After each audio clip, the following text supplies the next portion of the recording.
on how to create business model in VUCA and BANI world. I'm Devushri, manager from Center for Business Innovation. And thank you for joining on a Wednesday evening, taking out time from your busy schedule.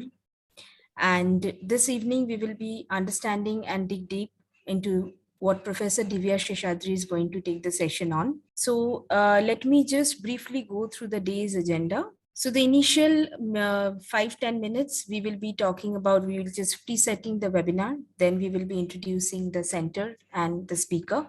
Then the webinar will be for around 45 minutes, going ahead with the question answer session of 15 minutes.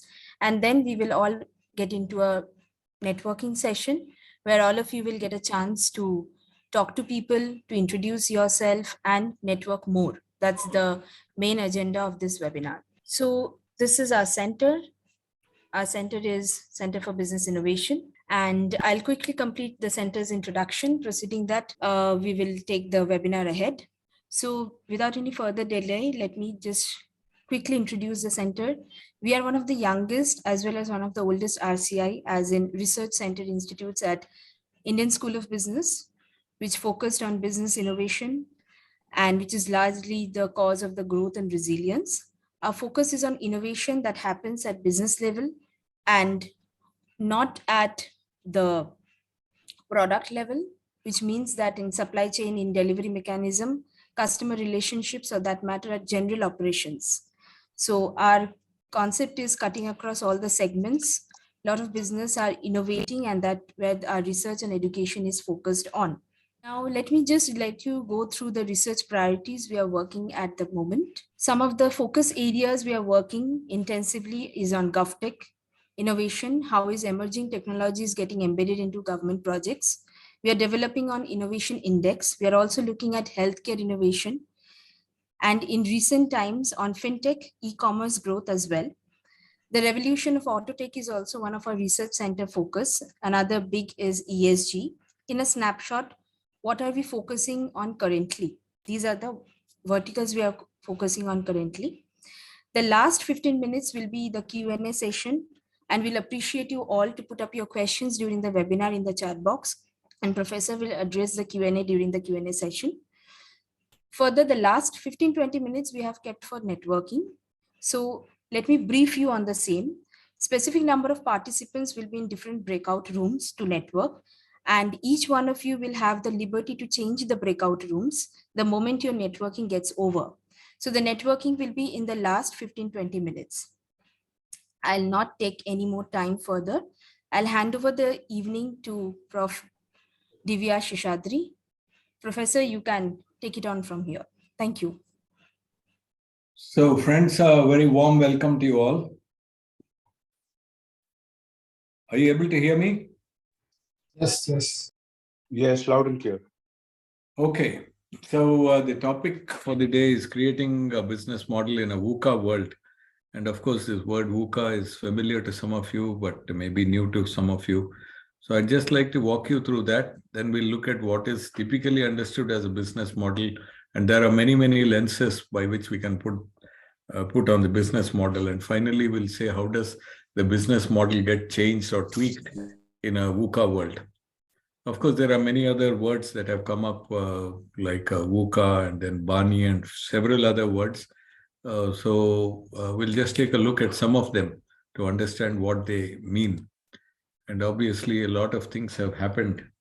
So we now live in a VUCA world. That's obvious to everybody. And then the question comes, what is VUCA? What do you think it is?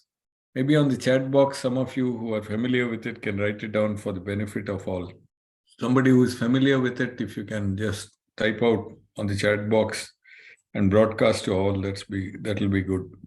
Any responses? Devshri, do you see some? I think vision. Yes, Prof. It's like volatility, uncertainty, complexity, and ambiguity. Vision, understanding, clarity, agility. Right. I think Sandeep Sawant has replied, volatility, uncertainty, complexity, and ambiguity, and several others, Nirupam Srivastava and others. So that's the world we live in. And so these are the words that make the acronym VUCA. You may stop me at any time because we are a small bunch of people. So you can unmute yourself and stop me and we can have some clarifications. Okay. So what are the challenges in managing VUCA? One is there's a lot of misunderstanding of what VUCA means. If you ask 5 people, some will know precisely whatever was said by Sandeep Sawant and few others. Somebody else will say, well, it means vision, unclear, and crazy, and amorphous, or whatever. So everybody has their own interpretation. But what is generally accepted is that VUCA means volatility, uncertainty, complexity, and ambiguity. And so that's the first problem. The second one is lack of information on what to do with it. So if you go to some so-called strategy advisor and say, this is the world we are in, can you help me to navigate through this? That consultant will say, well, you have to be innovative, you have to be creative, you have to be flexible. So those are motherhood statements. They don't help you very much. And then lack of actionable advice. They'll give some, again, motherhood statements. Planning cannot happen in a VUCA world. Therefore, just don't plan for too long because the world is changing very fast. But does that help you is a moot question. And therefore, we'll now first see what is volatility. We'll see each of these terms and what is the way to address them. So volatility example is relatively unstable change. You have the crude prices, energy prices that keep going crazily up and down. And of course, with this Ukraine war, things have really hotted up on that front. And you have trends which are relatively unpredictable. Whether it's going to go up or down is anybody's guess.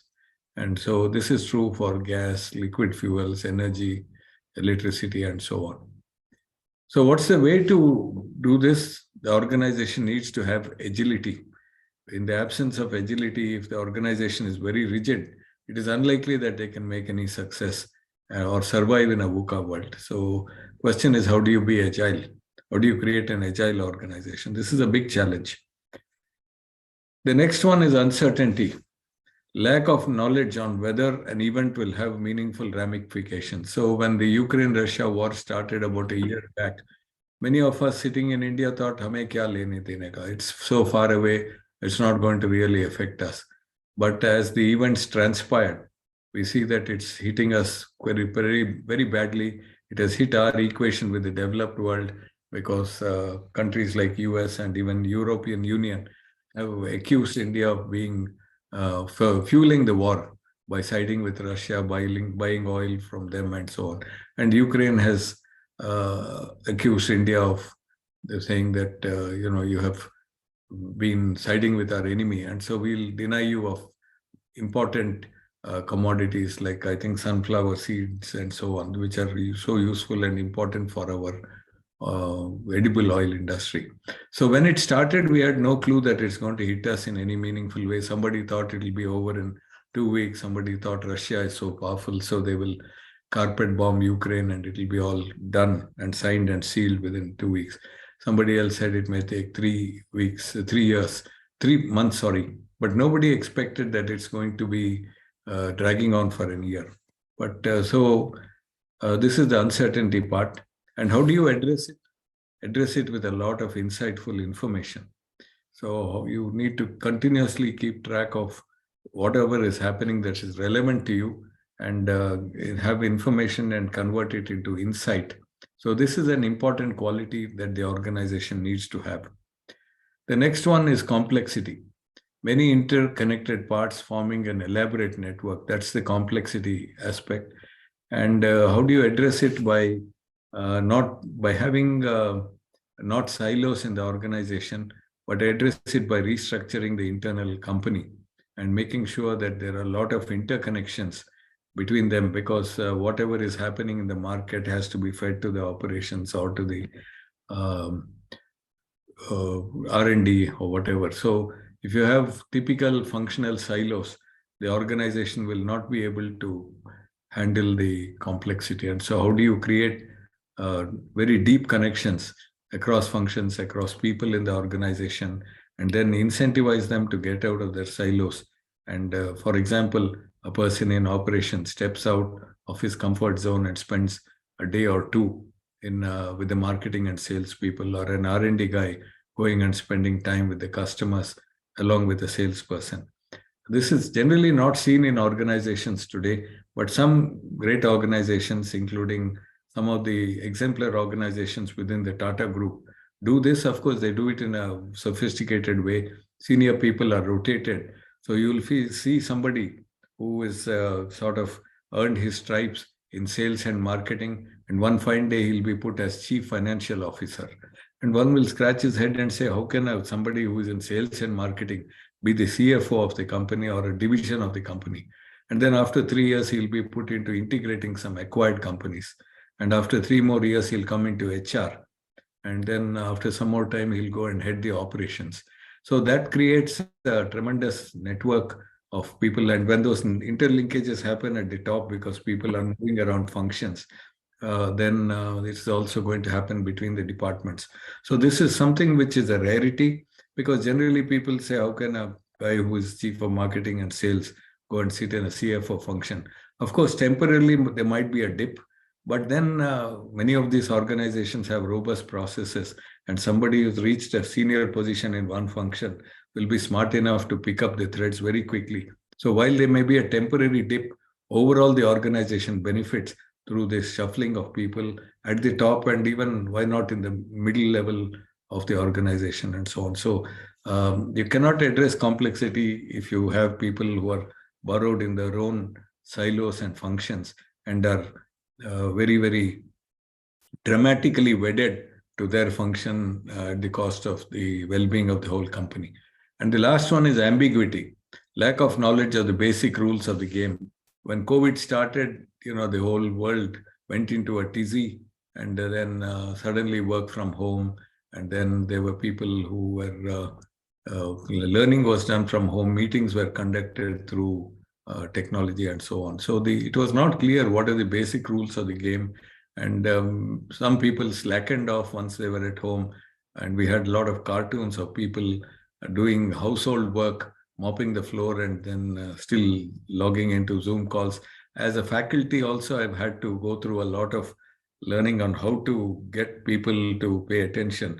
There were some sessions where the whole class would be logged in, but when I ask a question, nobody will answer. And they're obviously just logged in for the sake of attendance, but then they do their own thing. So this is examples of ambiguity, lack of knowledge of the basic rules of the game. And then, of course, as we started learning, we tightened the systems and processes, and now we get a semblance of working of what is workable, what is not. And there are some guardrails around which people are expected to behave. And how do you handle ambiguity is through address it with intelligent experimentation, try various ideas. Some may work, some may not work. And then, if you ask people, for example, to put on their videos, will it work, will it not? Then some people will complain that there are bandwidth issues. This was a common complaint. So all these type of things we have seen, and every one of you on this call have been through this ambiguity when the COVID hit. But I think pretty soon the organizations have learned through a lot of experimentation of what will make it work. Any points or comments at this time? So we had basically 4 different phenomena which contribute to VUCA: volatility, relative unstable change, and you address it with agility. And then there is uncertainty. We took the example of Russia-Ukraine war, lack of knowledge of whether an event will have meaningful ramifications. And how do you address it is with information. Have a very, very aggressive way of collecting information and then ferreting out and sort of dividing it into, does this have an impact on our organization in the foreseeable future, and does it not have? And then deep dive into those aspects which have deep impact on the organization. And then we had the complexity, and there you try to break the silos and get a lot of interconnections established in the organization by a variety of ways, and address it by restructuring the internal company. The last is ambiguity, and that is a lack of knowledge of the basic rules of the game when things change drastically, and that you address it with intelligent experimentation. Of course, some people will say VUCA is going to finish us off. We are going to, as a company, tank and close down. We just don't have the ability to cope with it. But some companies which are exemplar would look at VUCA and say there is a lot of opportunity in it. Foremost among them I see is Mr. Anand Mahindra and Mahindra Group. I've heard him on a couple of talks where he says, while climate change is, of course, a looming disaster for humanity, for enlightened businesses, it's also an opportunity to address this problem. And it's also a great business opportunity. I think he has put the figure as $5 trillion per year or something like that. A very, very large figure for those businesses who roll up their sleeves and say, we need to address this problem. So uncertainty, each of those elements of VUCA is an opportunity. Uncertainty is an opportunity. Ambiguity equals opportunity. Volatility provides profit opportunity. In essence, all of them, volatility, uncertainty, complexity, and ambiguity, provide opportunities for exemplar companies who essentially follow the simple prescription. So we are not giving a laundry list of prescriptions. So how do you address volatility? How do you address uncertainty? How do you address complexity? And how do you address the ambiguity? So volatility is through agility. Simple rules. How do you create an agile organization? And then uncertainty is through information. And then have possibly a captive bunch of people who ferret the 7 seas across the world and keep sifting through large tomes of information. And today technology enables us to do that very easily and effortlessly. But you need a mindset that it may not immediately make any connections, but those dots may eventually connect. For example, there is some unrest in Peru. Now, how is that going to impact my business? These are things that you can do through information. But if you don't even know that there's an unrest going on in Peru, you might be caught napping. So that's the point here. And complexity is through interconnections. And the last one, ambiguity, through intelligent experimentation. So the moral of the story is VUCA provides opportunities, and that's the purpose of this session itself. That don't get frightened and psyched out by VUCA. Of course, as I presume some of you may not have heard of this term itself, but those who have also, it's very unsettling. But at an individual level, at a department level in an organization, at an organization level and a country level, it's possible to look at VUCA and say, hey, there's huge opportunity. For example, I think the government of India has spotted a lot of opportunity in the fact that the climate change is happening at a breakneck speed. And therefore, what can we do? And India wants to be the torchbearer for green energy. The Prime Minister has been talking about setting up international solar energy grids. So when it is night, for example, in India, and it's daytime in US, it's possible that they generate the solar energy and export it to the rest of the world and vice versa. Because I don't think that we are even tapping 0.1% of the solar energy that is potentially tappable. So there's huge opportunities there. Okay, then in the recent past, somebody has come around and said VUCA is what it is, but VUCA is not sufficient to describe what is happening in the world. And therefore, the acronym BANI has come up. So the logic behind it is that we seem to face chaos larger than VUCA. And then what used to be volatile has ceased to be reliable. People do not feel uncertain. They are feeling anxious. Things are not complex. They obey nonlinear logical systems. And we'll get to each of these in a minute.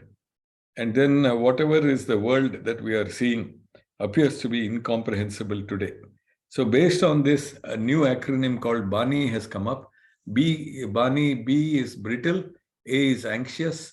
People are anxious at all levels in the organization, people across the world. I don't think anybody is an exemption from this. And then nonlinear. And the best example of nonlinear is the climate change. The nature was benign and benevolent and said, okay, I hope humans learn their lesson. So the impact was very slow to begin with. But today we are at the knee of that nonlinear curve, like a a hockey stick, but turned by 180 degrees, so to speak. And so, and then the incomprehensible. We just don't understand what is hitting us. So the interpretation of each of these is brittle. What it means is the systems may fail anytime, despite their looking robust and reliable. This is something that brittle is what you see, for example, in the windshield of an automobile. When it breaks, it doesn't break into 3 or 4 large pieces because that could penetrate into the human body and decapitate a person also. So when it breaks, when it gets into an accident, the windshield itself will essentially crumble like chalk or sugar candy or small pieces of glass. So that is brittle. And that's what we are saying, that a company which is going well, it seems to be very solid and long-term prospects look great. But one fine day, it may just collapse. Think of a company that was doing business with Ukraine and, maybe some food processing type. And then things were going well last 20 years. The Ukraine-India relationships was going very well. But suddenly after the war, raw materials have stopped, and that's the end of the company itself. So it may just collapse, and the change may be sudden. Then anxious. We're so anxious that we are saying, hey, when will the next disaster happen?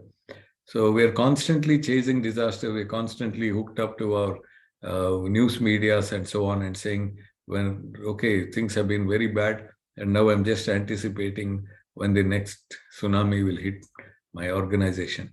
Nonlinear is cause and effect chain has become nonlinear. Small decisions have disproportionate impacts. For example, the decision of Mr. Donald Trump to have pull out of the climate change negotiations was a disaster for 4 or 5 years. And after that, of course, the present dispensation is trying to put it back. But there are so many legislations and so on which keep coming, and they create havoc to the climate. And if only one would say, if people, leaders across the world could put their heads together, the problem can be solved. But why is it that that's not happening? So in the net impact is we have nonlinear changes that we see in the context of climate change, and this can happen in other arenas. And incomprehensible, the nonlinear results of events lack any logic. For example, the burning of the Amazon forest. Now that has been done, that's a decision. One might say, what does Brazilian rainforest burning have to do with me? But some fellow sitting in Angola or Rwanda, who has never even seen an automobile or any new so-called civilized world devices, suddenly becomes a victim of all that is happening. And he can't explain the reason why monsoons have failed for the last 3 years, and then his life goes downhill. Example of a brittle is a system turning brittle often is the result of maximizing profits. A good example is monocultural farming. You will see thousands of acres in a particular place. Now, one farmer starts growing tomatoes, and then everybody gets a wind that tomato farming is great. Thousands of acres are changed to tomato overnight, and then the prices collapse, or somebody goes into paddy cultivation and they start sucking out water from the ground, and others also follow. And pretty soon, next summer, the rains fail, and then there is starvation. So these small decisions suddenly, but everybody is running after chasing profits, and that causes brittlity in the system. Anxious, feeling helpless and unable to make decisions. Your mind is numbed and you can't do anything, and your decision-making capability itself gets compromised. Nonlinear global warming is a result of decisions made by industries maybe 40, 50 years back. Till about 1980, there was no talk about global warming.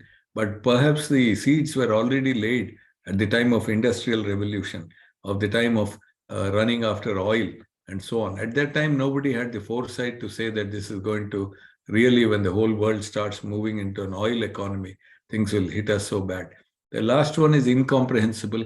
Having more information overwhelms our thinking. So you're constantly looking at information, gathering a lot of information, some of it irrelevant also.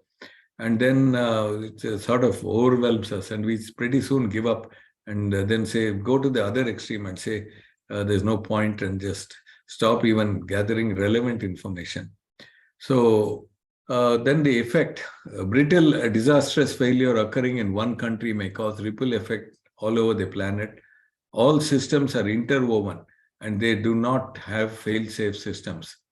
Then anxious news, especially fake news, incites pent-up emotions and increases anxiety. Then the nonlinear, full-fledged consequences of any given cause may take a long time to emerge. And finally, incomprehensible. AI systems have been observed to be deeply racist. We have seen that a lot of AI algorithms, the way they sort of sieve through credit seekers in banks, they profile and then say, okay, this person is from this racial origin, so we should deny him. Although they don't look at a 360-degree approach, they look at some one or two dimensions and make decisions. Or sexist and have other discriminatory effects. So systems may fail anytime despite looking reliable. This is the brittle nature of it. And how do you overcome it? Address by building capacity and resilience. So ability to bounce back, ability to build capacity for handling the brittleness and so on. Then the next one is anxious, watching for the next disaster to happen. And how do you address that? Address it by empathy and mindfulness. When people are anxious, it's not just you, the whole world is anxious. If you care to even survey maybe 20 colleagues in your own office or in your family circles, you'll find everybody, the anxiety levels have increased greatly over the last 2 decades. And therefore, you have to find a way of calming yourself through some certain practices that you adopt during the day, and then be empathetic and mindful about others. So the old way of a boss treating the subordinate and so on may not work, because the subordinate himself may be going through so much anxiety in life. So these are some of the things that that we have to see. How do we develop empathy? And in this, I remember a quote that I read long back, that because as individuals, we tend to lose our cool, especially on people who are several levels below, for reasons which are not attributable to them. But we, for example, a cab driver comes late, and then we blow our fuse very quickly. But then if you really go into the nitty-gritty, you find that that fellow has the dual gas, that is gas cylinder and the petrol. And he prefers to run it on gas because it's economically more viable and he can eke out a living using gas. But if it is petrol, his economics goes haywire. So he is standing in the queue in some gas station waiting for the gas, and that has delayed him. So I think in that situation, for example, instead of shouting at him and saying, why the hell are you late by 20 minutes? Factor it into our planning itself that these events can happen, but also be empathetic and mindful of his situation. So I heard a quote which actually helped me a lot to cope with this problem of blowing my fuse very often. And this was recalled to me by Dr. Evita Fernandez, the chairperson of Fernandez Hospitals. And she told me, she said she used to also get ticked off very easily. But somewhere she started developing empathy and being mindful. And she gave me a quote that I can never forget. She said this was based on a book she read. And she said, only cowards abuse others in public, or only cowards fire their employees, only cowards shout at others, and so on. So whatever be the provocation, the way to calm down is to develop one, mindfulness and your own peace of mind, where you're an island of peace, and then develop empathy, because the world itself has become a very anxious, boiling cauldron. The next one is BAN. N is nonlinear, small decisions having disproportionate impacts. Nonlinear. And how do you handle it? Calls for context, understanding the context and adaptivity. So we know, for example, the planet is warming at a breakneck speed. So you need to understand the context, see how you can adapt to that and how you can innovate. And that's where I would again recall the ideas of Mr. Anand Mahindra, where he said, while it is a severe problem that waiting to hit humanity, exemplar organizations can innovate and find ways to adapt. And there is, of course, for businesses like Mahindra and Mahindra, opportunities also embedded in that. The last one is incomprehensible. Non-linear results of events lack any logic, sorry. So you create transparency and also try to, when logic fails, you have to rely on intuition. So create transparency in the organization and find ways by which decision-making can also leverage intuition and not pure logic, because incomprehensible means that somewhere the logic fails. So you need to really tap into a very different dimension of our faculties, of human faculties, and that is intuition. Okay, so this is where I would like to pause for a minute and ask you if there are any comments, and you're free to put them on the chat box or even raise them, and then we'll move on. Okay, so what did we talk so far? We looked at VUCA, what the VUCA mean, and then we saw how do you cope with each of them. And then we also saw another acronym which is now becoming current called BANI, which is brittle. A is anxious, N is nonlinear, I is incomprehensible. And we saw how each of these can be also handled. Now we shall move on to where does business model fit in an organization? And I'm sure many of you know it, but let me take a minute to back up a little bit and say that this is how the whole rollout in an organization of strategy happens. At the top are the assumptions that organizations make. And there are so many assumptions around which, these are the foundations, if you like, around which the organization is built. And then there is a vision. And if you make the wrong assumptions, for example, the case of Kodak, where the assumption was that people will stick to those yellow films for the rest of their lives because the quality of those photographs are better. And that was leading them down a disastrous path. Another is Iridium of Motorola, which also made assumptions that people will very excitedly and in a great hurry shift into using satellite phones. And another company which went bust is a place called Better Place by a fellow called Shai Agassi, who about 15 years back said the world will shift in a hurry to electric cars. So they made a lot of assumptions which were flawed, and the rest of the edifice just crumbled. So if you like, you can look at these assumptions as the foundations on which the organization is built. And then from that ensues the vision. And I'll talk briefly about it.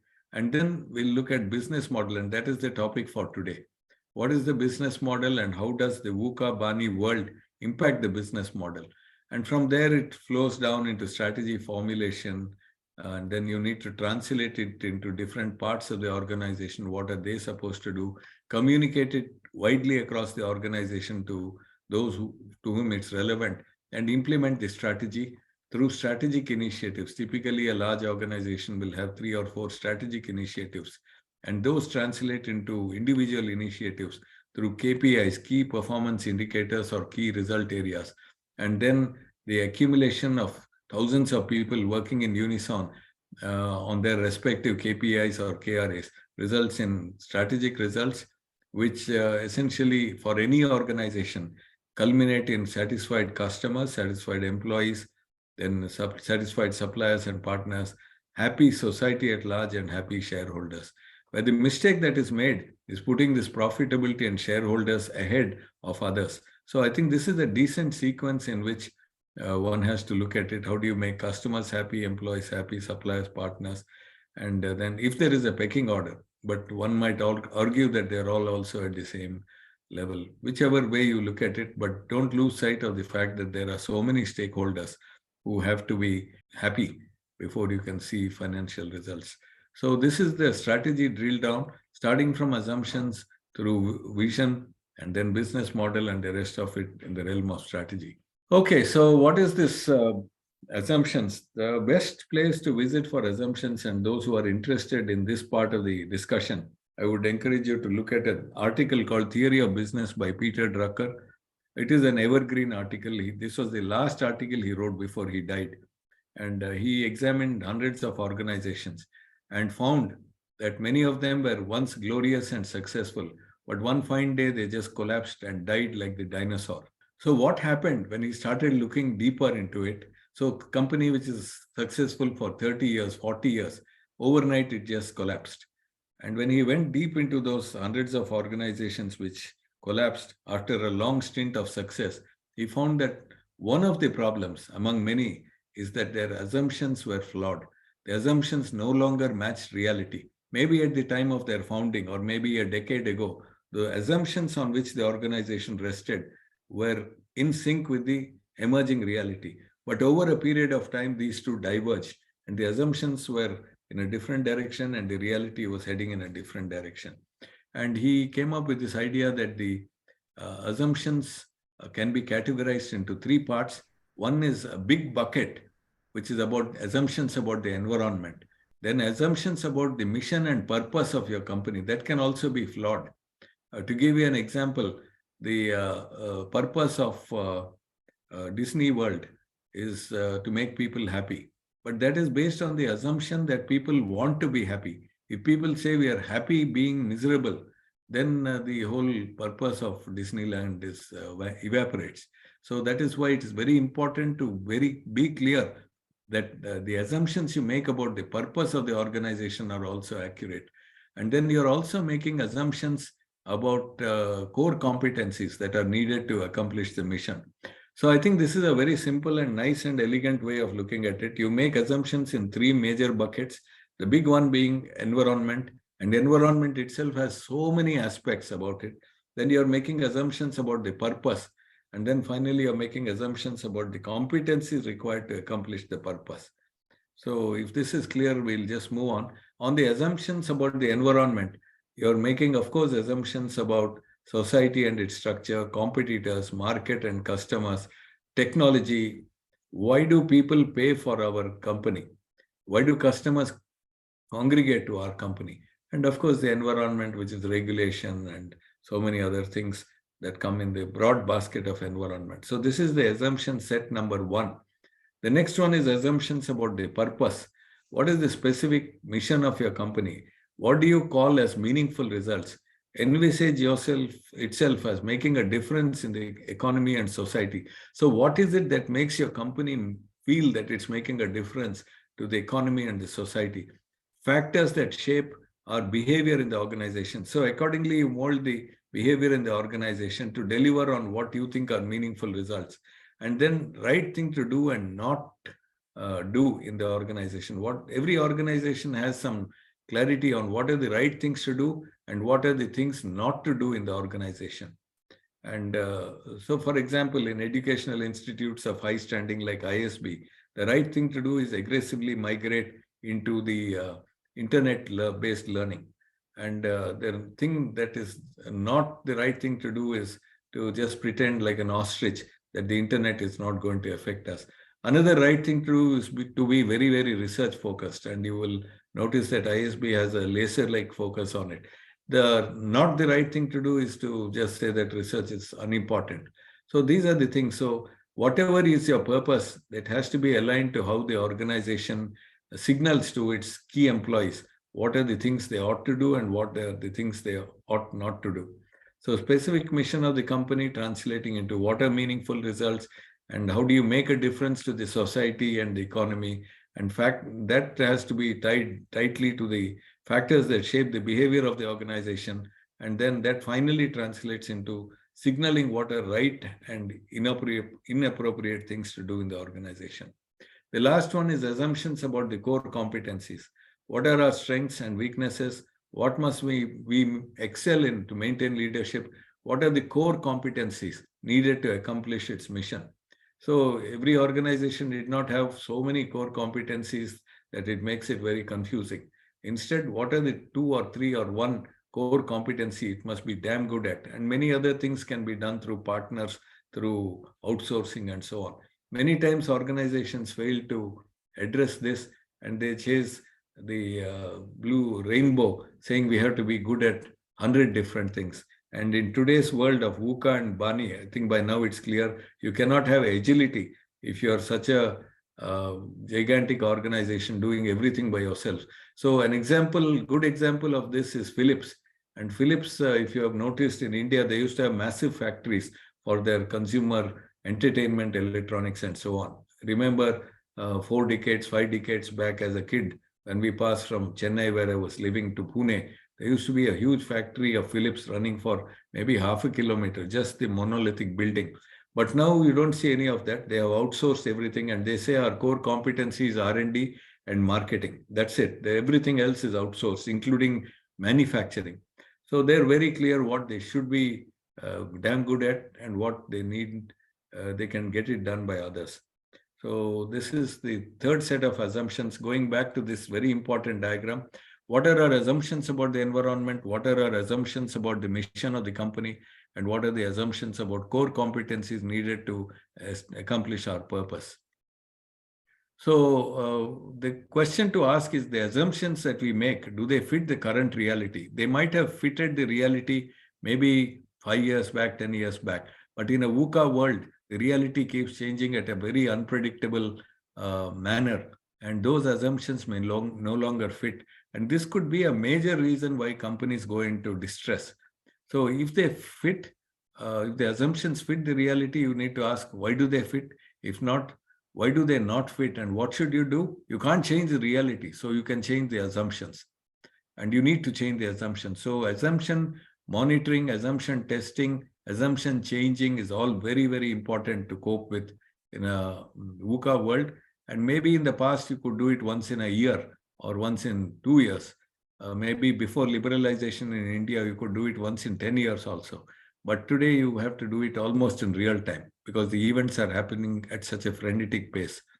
So one of the important things for a valid theory of business, by the way, the theory of business is the phrase that Peter Drucker coined to label as the set of assumptions. So you make a bunch of assumptions about the environment, about the purpose, and about the core competencies. And all those assumptions, that basket of assumptions, is what Peter Drucker, in his wisdom, called it theory of business, TOB. So do not take the theory of business for granted. That's the first thing. Don't take those assumptions as a given and God-given that will last you for a lifetime or your working lifespan. Assumptions about the environment, mission, and core competencies must fit the reality. Assumptions in all the 3 buckets, that is environment, core purpose, and the core competencies, must fit one another. So there must be some coherence in the assumptions in each of them. And then the theory of business should be known and understood throughout the organization by all those who need to know. And finally, the set of assumptions should be tested constantly. We discussed about that. And it's much more so in a VUCA world. So what can companies do? Ideally, when they're in the pink of health, they should constantly be looking at their assumptions, at least not the whole organization, but a few bunch of people who are mandated to do it. And then they try to prevent disasters. And once a disaster is looming large or impending, you do a quick diagnosis, much like you would do for a human health. You try to prevent illness, but if illness sets in, you do a diagnosis. And then once you diagnose, you have to cure. So this is the 3 steps for an organization, much like a human body. And that's what we need to do. And this is closely linked now with this whole business of VUCA and BANI. So once again, we revisit this pyramid. I like to call it birthday cake on wheels. It's like a birthday cake with layers and layers of cream and chocolate and so on. And these are the wheels. But this is just a frivolous way of looking at it. But these assumptions are the starting point. Then next layer is the vision and then the business model. And for today's purpose, we'll stop at the business model. So we have taken a deep dive into assumptions. And the next one is vision. And what is vision? Jim Collins, in his very classic article, said, there's so much confusion about vision, but let me clarify once for all. Vision has 2, that is Jim Collins' wording. Let me clarify once for all. The vision has 2 parts, the core ideology. What are the core values of your organization? And in today's VUCA world or BANI world, if you don't have strong core values, only God can help you. For example, GMR group, which has built the Hyderabad and Delhi airport, and now also built the Goa airport and Nagpur and Visakhapatnam. And they are also very, very active in the international scene at Cebu in Indonesia and several other places, Greece, and so on. Today, they were absent in the airport vertical, totally absent 16 years back. It was only in 2006 that they got into it, and today they are number 3 in the world. But what keeps them going is a very, very clear focus on core values, core purpose. We want to do things that create pride for India. It's not about money. Money making is a consequence, not the core purpose. So this is the core ideology which will never change. It's like a compass that is pointing true north at every stage. So the core ideology is like a compass pointing to the north. And no matter what the world goes up and down, VUCA BANI notwithstanding, the core ideology is there for 50 years, 100 years, or even longer. And these have to be well thought out. Organizations that don't have these and don't communicate these to the rank and file are doomed to disaster. The next one is an envisioned future. What is the 10 to 30 year BHAG, a big, hairy, audacious goal? This is also sometimes referred to as the mission. So in the next 10 or 20 or 30 years, what do we envisage ourselves to be? And that has to be clear. That could be just one line. And the vivid description is when we achieve the big, hairy, audacious goal, what will be the description of the organization? So typically this will be about 1 page long. So all of this can be fitted into 1 page. It's not a big volume of 100 pages. The core values are just 4 or 5, which are deeply, passionately believed by the founders and the others in the organization. Core purpose is just 1 line. For example, Walt Disney and Disneyland to make people happy. The envisioned future, the big, hairy, audacious goal could be by 2030, Mahindra wants to be a leader in renewable energy in the world. Or GMR wants to be #1 airport developer in the world, for example. And then the vivid description is going into the future 10 years from now, when I achieve this being #1 in electric vehicles or whatever, how will my organization look like? So I'm sort of making a leap into the future and describing the future state of the organization, and that aligns the organization. So this is the second layer of the birthday cake on wheels, that is the vision. And as I said, in a VUCA world, you have to be more doggedly, adhering to these core values and core purpose. Otherwise, you can be just blown into smithereens if these things are not clear to the whole organization. And the last one is business model. And a typical business model has 4 compartments. One is the customer value proposition. And that has what are the segments we are targeting, what is the important job to be done, and what is the valuable offering that we are taking to that segment, and do we have the ability to produce that valuable offering. The next one is what are the key resources, assets, capabilities, brand, raw material sources, channels, intellectual property, patents, competencies. And then the next one is key processes. What are our processes, systems, norms? And finally, the profit formula. What is our revenue model? What is our cost structure? What is the margin model? And what is the resource velocity? How do we maximize the resource velocity of bottleneck resources? So these are the ways of getting clarity on the business model. And how does the VUCA actually impact this business model? That's the topic for the day, and this is actually the last thing I want to talk about. If you look at this business model the way I just described it, customer value proposition, of course, there are segments. There's an important job to be done for those customer segments. There is a valuable offering that you have that you want to deliver to the customer segment. And then there is a profit formula, and many of them will get informed by the VUCA and BANI world that we live in. But more to the point, the key resources we talked about. For complexity, to address complexity, we have to restructure internal company. We have to make it a boundaryless organization. We have to allow free flow of information. It has to be transparent and not people sitting and hoarding information and so on. Building capacity and resilience, that has to be part of the assets that you create. And then that is to address brittle. And then the capabilities, you need agility. And that is needed for addressing volatility. Then you have brand, raw material sources, channels, intellectual property, patents, and competencies. You need to have ways of intelligently doing experimentation. That is to address ambiguity. We discussed this in the earlier part of the talk. And then empathy and mindfulness to address anxiety in the Bani. And then understanding the context and adaptivity. That is to address non-linearity. By the way, these formulas have come up from our discussion of VUCA and Bani. There's nothing new that I brought. All I've tried to do is to map the business model, different components, and where can we inform and what needs to be really tweaked to make this business model VUCA, Bani, resilient or compliant. And intuition you need, that is also competencies, and that is because of the incomprehensibility of the world we live in. So pure logic will not help.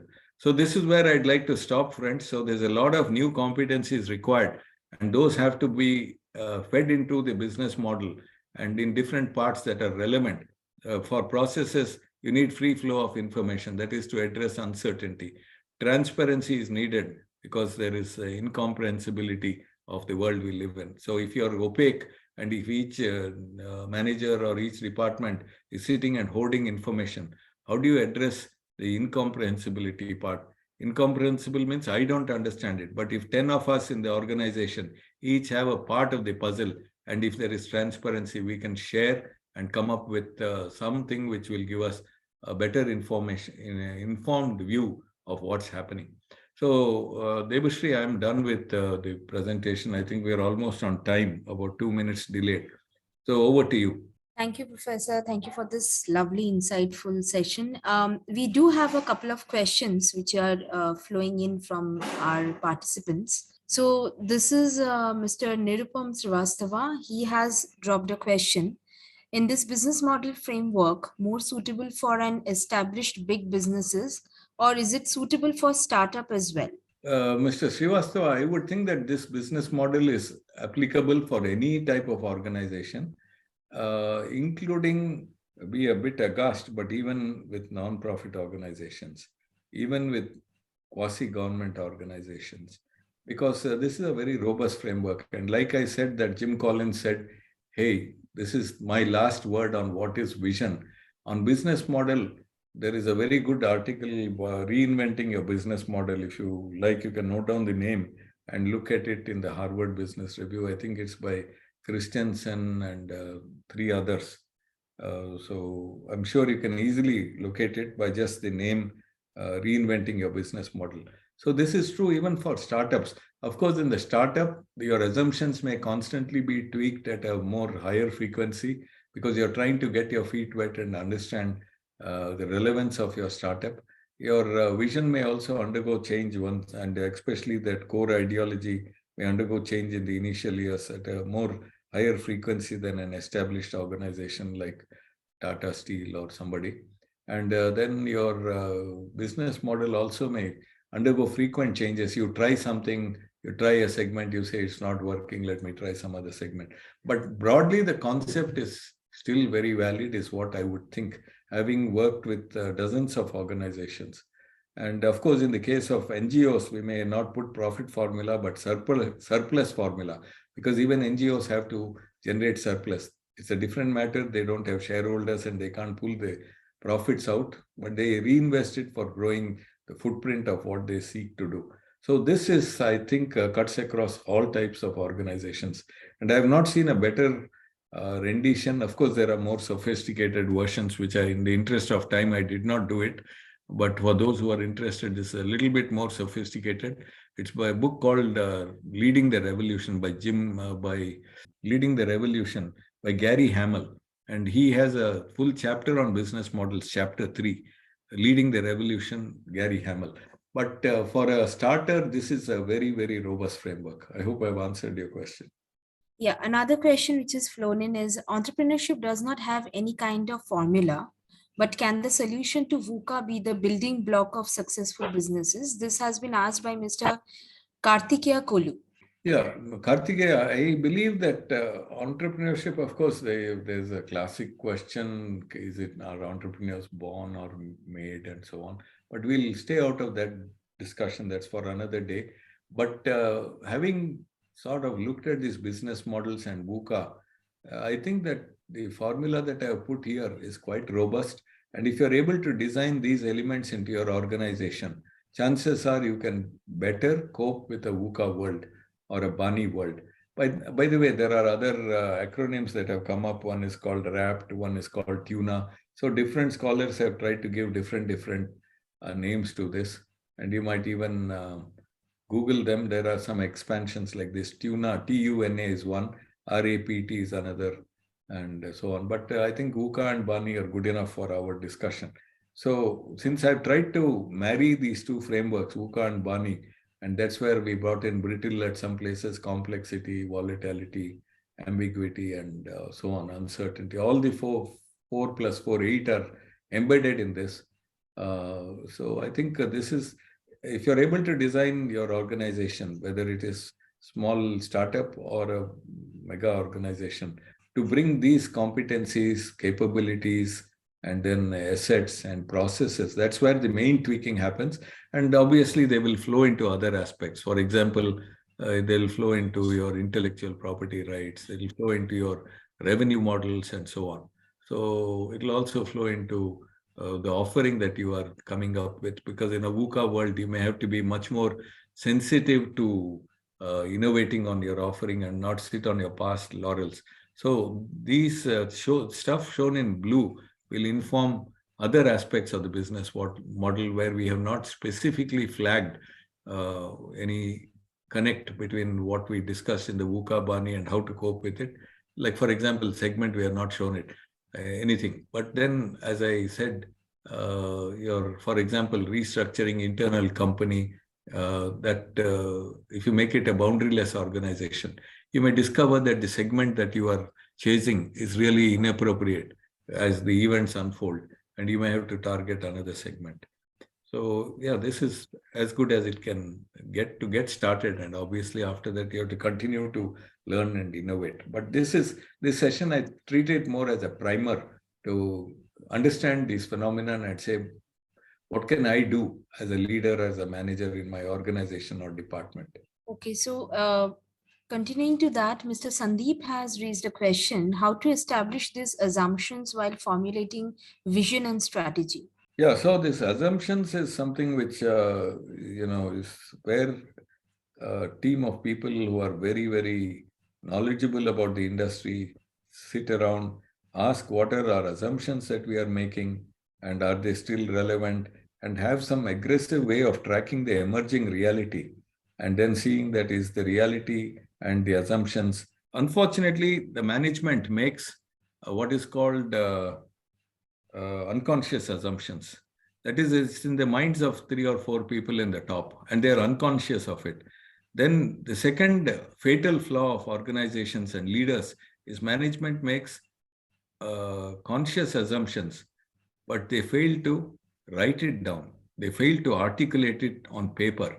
And therefore, it is there in their minds, in the conscious mind, but it is not articulated, and therefore it cannot be formally discussed in any forum of senior leaders. The next one is the next fatal flaw is maybe the management makes conscious assumptions. They write it down, articulate it, but then they do not track whether the assumptions and reality are going in sync or they're diverging.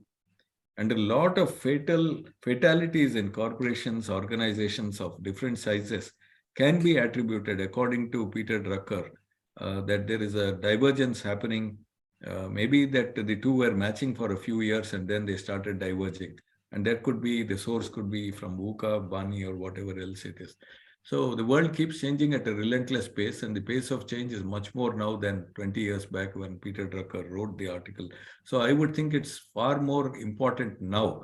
So the third disaster is management makes conscious assumptions, writes them down, articulates them. Writing them down is the wrong word, but then fails to test whether the assumptions and reality are matching. And the fourth fatal flaw, which comes from hubris or pride or arrogance, is that, yeah, we've been successful for 30 years.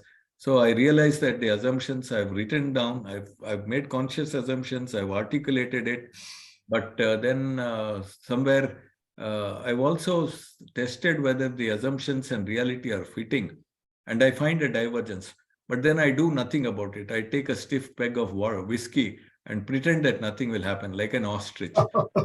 And many companies in the world have been victims of this, whether you take Kodak or Nokia or dozens of other companies. And even the ambassador car of Hindustan Motors in India, that ambassador has been running for 50 years, 100 years, whatever. So, hamara danda kaun bigad sakta hai? So, once again, these are important statements I'm making. Management makes unconscious assumptions, first fatal flaw. Second, management makes conscious assumptions but does not articulate them. So, there is no way to share it amongst key leaders, articulate and share it with relevant people, different functional heads and so on. So it's in the minds of people, but beyond that, nothing. And then the risk is each functional head has his own bunch of assumptions. Somewhere you need to converge and basically say that, saath mein baith ke, let us articulate these assumptions and have a way to test them and so on. The third fatal flaw is management makes assumptions and then articulates them and then does not test whether the assumptions and reality are matching.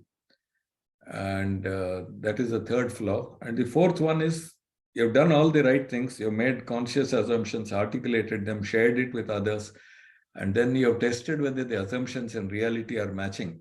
But alas, you find a mismatch, but do nothing about it because of, as I said, hubris or arrogance.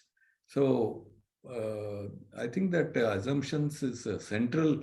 And unfortunately, in my circulating with various companies and organizations, institutions, and even the non-profit sector, these are seldom given any importance. Assumptions is, most of the time, organizations are stuck with these unconscious assumptions. So my urge to you is, dudes, bosses, friends, please make conscious assumptions, articulate them, test their assumptions constantly against the emerging reality, see whether they match or there is a mismatch. If there is a mismatch, wake up and do something about it. And what does that something mean? You can't change the reality. All you can do is change the assumptions. And then again, go back. It's a cyclic process. And then as we go back to that birthday cake on wheels, it sort of informs, once there's a tweaking here, everything downstream gets tweaked. And then these feedback. And it goes on.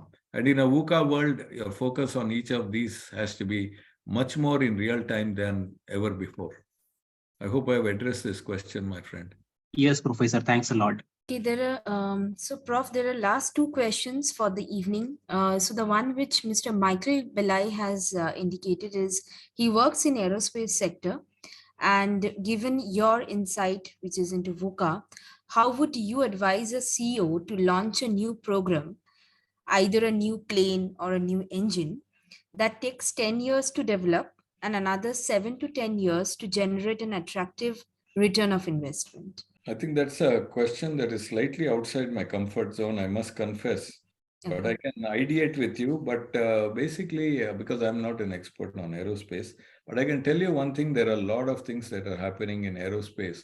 And the first thing is aerospace and aviation is one of the big polluters causing climate change. And it's emitting all this noxious carbon dioxide and such things at very high altitudes. And it tends to remain there for maybe decades or hundreds of years.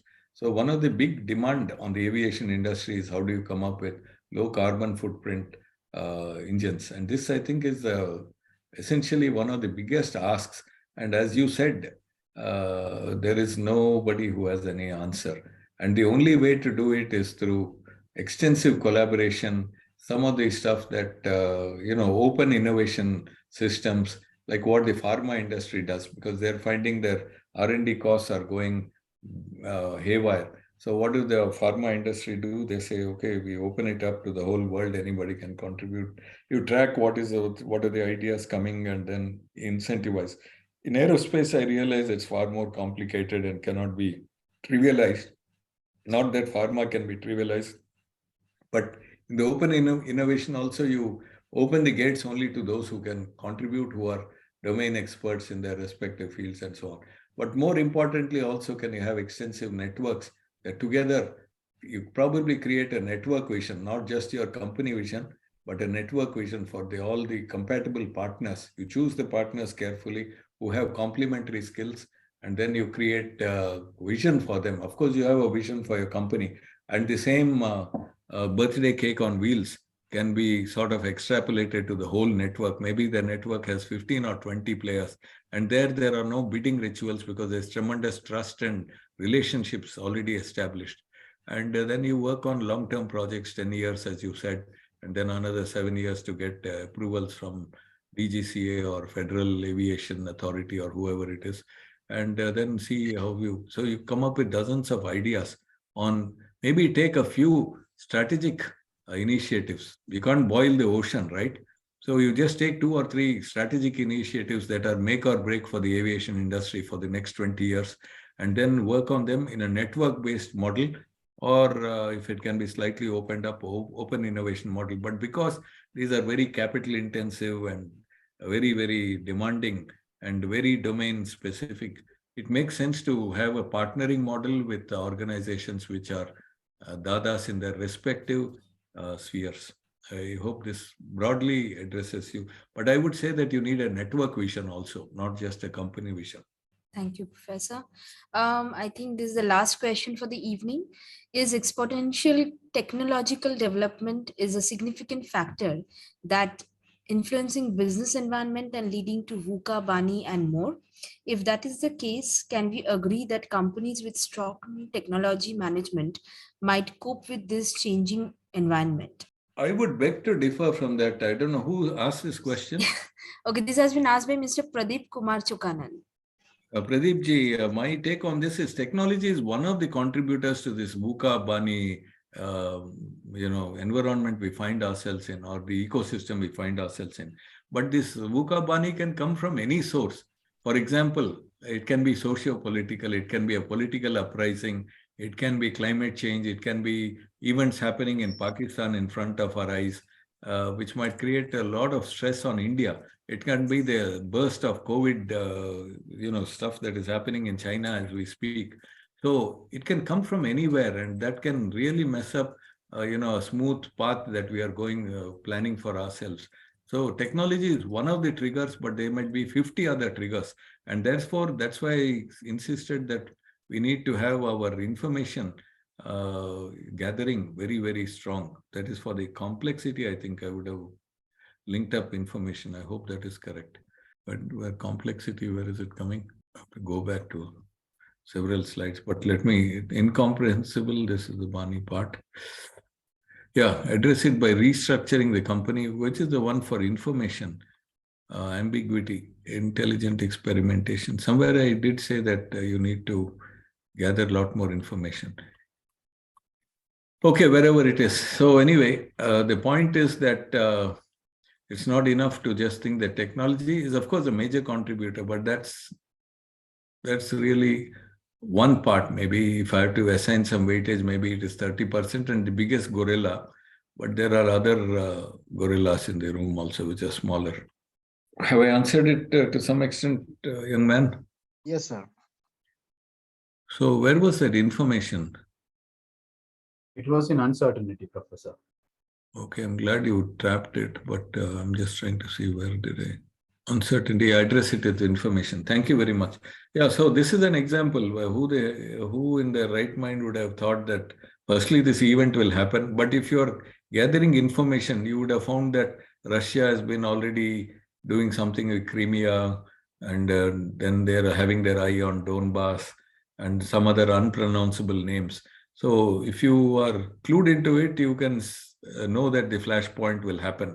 For example, what's happening in Pakistan, no offense to our friendly neighbors, but that Baluch movement, recently some oil reserves of Pakistan, somebody set fire to it, and it's a miserable mess.